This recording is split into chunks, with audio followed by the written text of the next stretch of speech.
From the 1011 Now streaming studio, this is The Night Beat.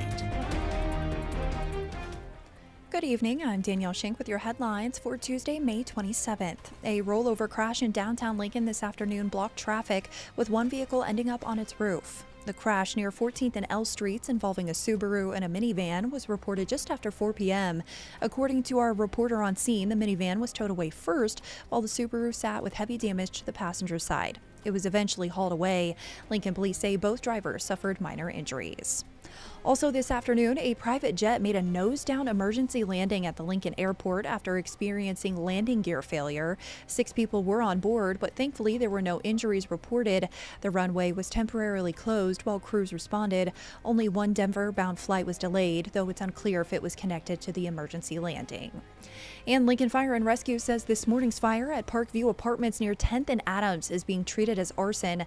Flames broke out around 9:30 in a second-floor hallway, and investigators believe an accelerant was used to fuel the blaze. Crews quickly extinguished the fire. Part of the floor was evacuated, but residents have since returned. No injuries were reported, and the investigation continues.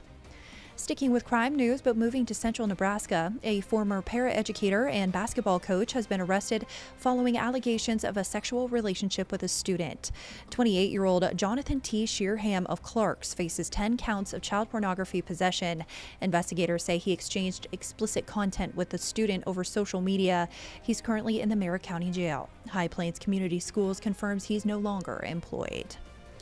A York County mother is facing 3 felony charges, accused of forcing her teenage daughter to deliver drugs for years. 36-year-old Chantel Perkins was arrested earlier this month after her daughter told police she was ordered to deliver Xanax and morphine to people in Benedict, Seward, and York. Deputies say Perkins threatened to ground her if she disobeyed and believe the teen and her 2 siblings were abused. Back in Lincoln, the family of 32-year-old Gregory Little is suing Royal Hookah Bar and its security company Invictus to cover funeral and hospital costs.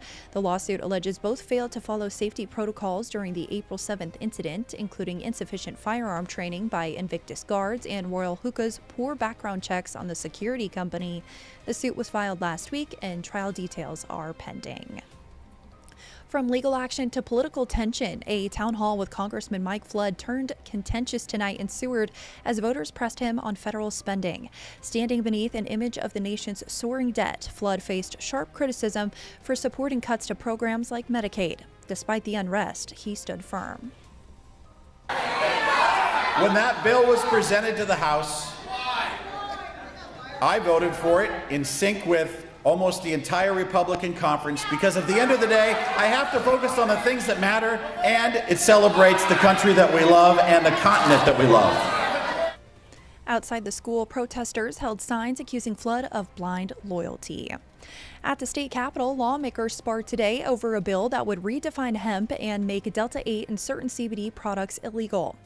Senator John Kavanaugh proposed several amendments aimed at tightening regulations rather than banning the products, but bill sponsor Senator Kathleen Kauth argued they're too dangerous, citing other states that already have banned them.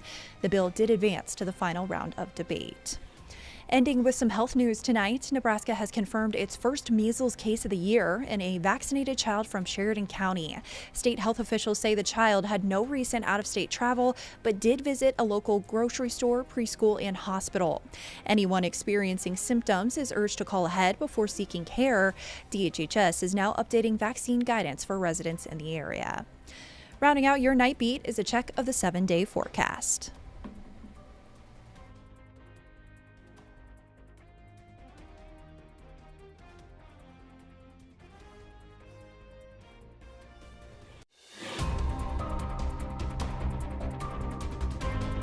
You've been listening to The Night Beat. Watch, listen, and stream on the 1011 app on YouTube or wherever you get your podcasts.